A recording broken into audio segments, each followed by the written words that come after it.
Alright, so welcome back to this week's health tip. We're continuing. This is part 2 of the hormone triggers for storing fat and burning fat.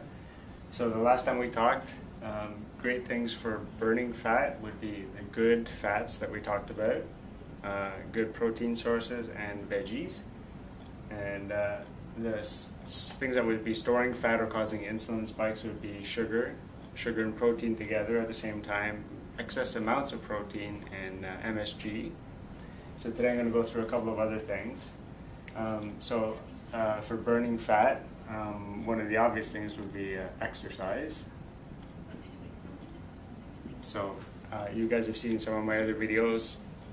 The big sort of shift in exercise now is not so much what happens during the exercise, but what happens after you do the exercise. So the typical going to the gym for 45 minutes an hour on the treadmill, that's kind of passé a little bit. The big push right now is to do something called high intensity interval training or surge training or burst training. So it's very high intensity for a very short period of time with a rest in between, another high burst for a short period of time, a rest, and then another high burst. So you might take like 4, 5, 6 minutes to do your exercise, or you add a little warm up on the end of either side, maybe 10 minutes at max, so you're really going out. But when you're doing those bursts, it's really high intensity. Now, of course, that's if you do that kind, because that is stressful for the body, and you need to be able to have at least a good recuperative capacity.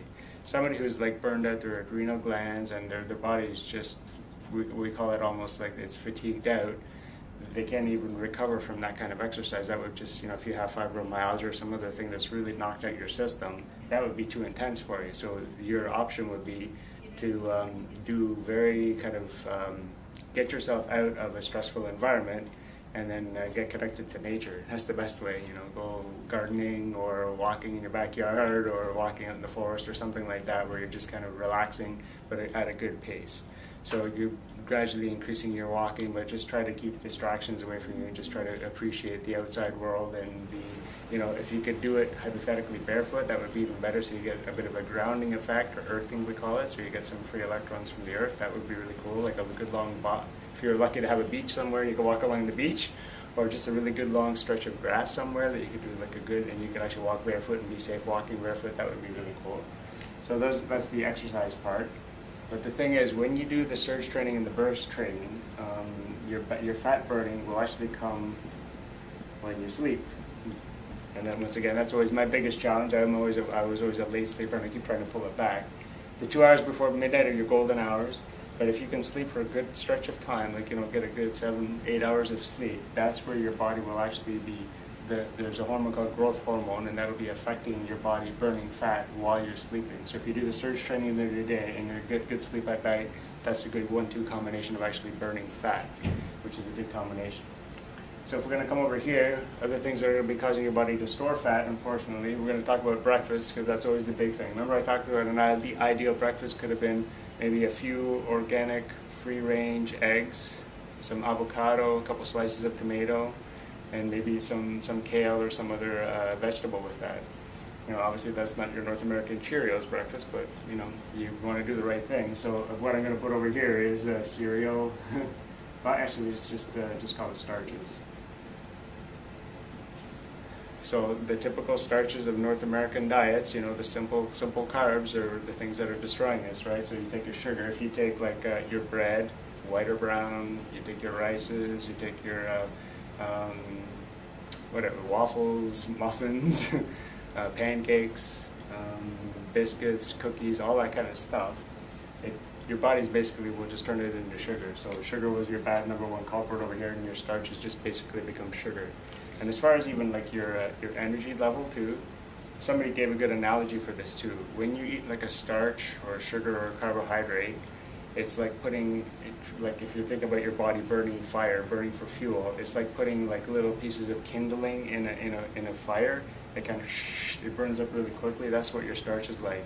But when you have protein as your breakfast source, protein is like putting like an oak log in the fire, and it's just slow burning, and it's good, and it's just a good long source of stable energy for a good long period of time.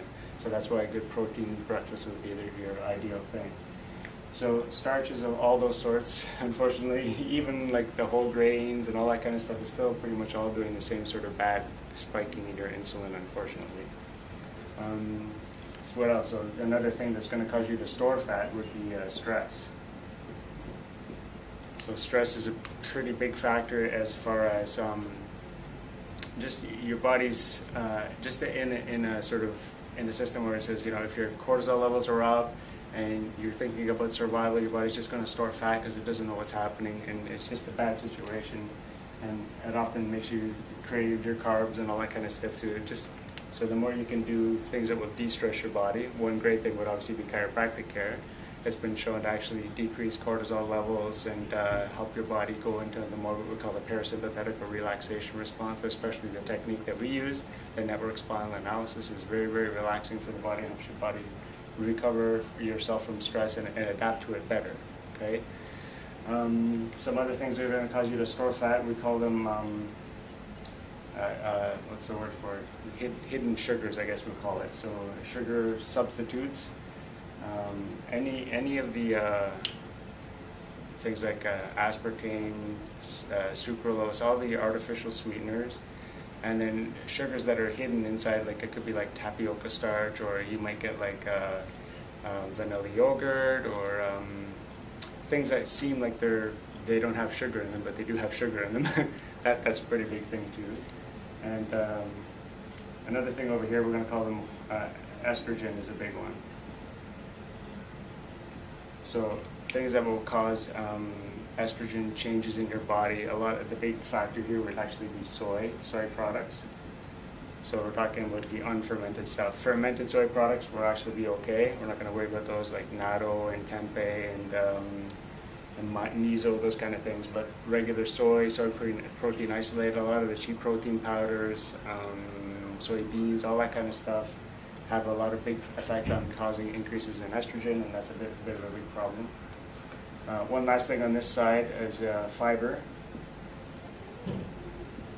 Fiber is really important for helping you burn fat, and it has a big effect. So usually most of your dark green leafy vegetables will have a lot of potassium in them. Potassium helps you feel, it helps block out sugar cravings actually.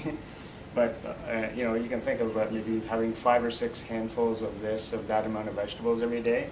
But you can also get fiber from seeds and nuts. Seeds are a big thing. You know, if you have allergies to nuts, try to go for the seeds, chia seeds, hemp seeds, all those kind of things are really great to add into the diet to get more fiber, more bulk. Because when you're eating more foods that have a lot of fiber in them, they'll always make you full before they'll make you fat. There's a Dr. Marckham, I think he mentioned that once. I saw a documentary with him, and he was teaching a family how to make proper meals and avoid all the junk food. And the mom said, I can feed him all this as much as he wants. He can eat all this stuff because they were having salads and good food and stuff like that. And he goes, yeah, he can eat all he wants, but he'll be full way before he ever gets fat by eating all this stuff, which is a really good point. So when you do have a good fiber source in your diet, put that together, that's all a great thing for helping you burn fat and avoiding storing fat. So I hope that was helpful for the second part of the health tip on hormone triggers for burning fat and losing fat. So if you liked the video, please share it, and we'll see you next time.